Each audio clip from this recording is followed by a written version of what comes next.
श्री स्वामी समर्थ सगळ्यांना नमस्कार मंडळी। आजची रेसिपी आहे तांदळाची खीर। कुठेही व्हिडिओ स्किप न करता अगदी शेवटपर्यंत बघा। व्हिडिओ आवडला तर लाईक करा। इथे मी घेतलेले आहेत इंद्रायणी तांदूळ घेतलेले आहेत। पोहे खातो त्याच चमच्याने आपण 5 चमचे घेतलेले आहेत मी। आणि स्वच्छ धुवून आपण अर्धा तास तांदूळ भिजवून ठेवायचे आहेत।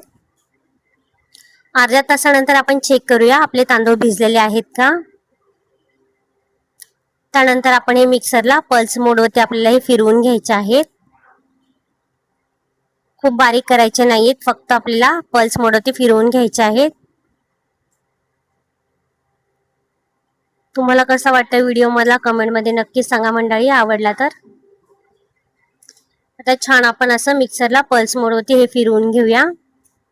हे बघा असं टेक्स्चर आपल्याला पाहिजे, फक्त पल्स मोडवरती फिरवलेला आहे। आता साहित्य बघूया। इथे घेतलेले काजू बदाम घेतलेले आहेत, हिरवी वेलची, तेजपत्ता आणि कंडेन्स मिल्क घेतलेला आहे।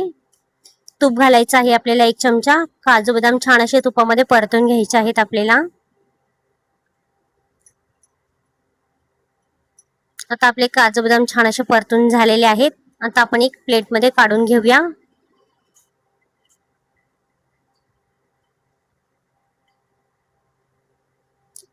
आता आपण तेजपत्ता टाकायचा आहे फोडणीला। तेजपत्ता टाकल्याने सुगंध छान येतो खिरीला आणि टेस्ट सुद्धा खूप छान लागते टेस्टला। नक्कीच तुम्ही एकदा ट्राय करून बघा। आता आपण 1 चमचा तूप घालायचं आहे परत। आणि तांदूळ आपण बारीक करून ठेवलेले होते ते तुपामध्ये छान असे परतून घ्यायचे आहेत।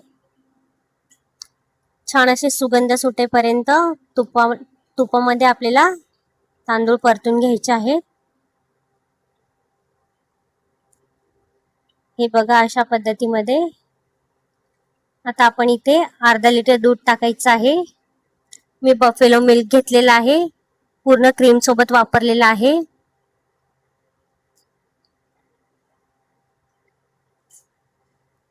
आता आपण वेलची घालायची आहे त्याच्यामध्ये। मी वेलची चेचून टाकलेली आहे आणि इथे काजू बदाम घालायचे आहे। ड्रायफ्रूट तुमच्या आवडीप्रमाणे तुम्ही टाकू शकता। आणि आता आपण कंडेन्स मिल्क घालायचं आहे। हे कंडेन्स मिल्क मी घरीच बनवलेला आहे। याचा व्हिडिओ माझ्या YouTube चॅनल वरती अपलोड केलेला आहे, तुम्ही बघू शकता। आता आपण छान असं कंडेन्स मिल्क टाकल्यानंतर आपण छान असं सतत मिक्स करायचं आहे 5 मिनिटं, नाही तर खाली चिपकतं बुडाला। आता आपण फोडणी द्यायची आहे आपल्याला खिरीला। सेम रबडी सारखे टेक्स्चर आणि कलर सुद्धा येतो कॅरमलाइज आपण बनवल्यानंतर। असं तूप टाकलेलं आहे। 1 चमचा साखर घालायची आहे। साखर पूर्णपणे तुपामध्ये मेल्ट होऊ द्यायची आहे आपल्याला। आता साखर आपली मेल्ट झालेली आहे, बघू शकता तुम्ही।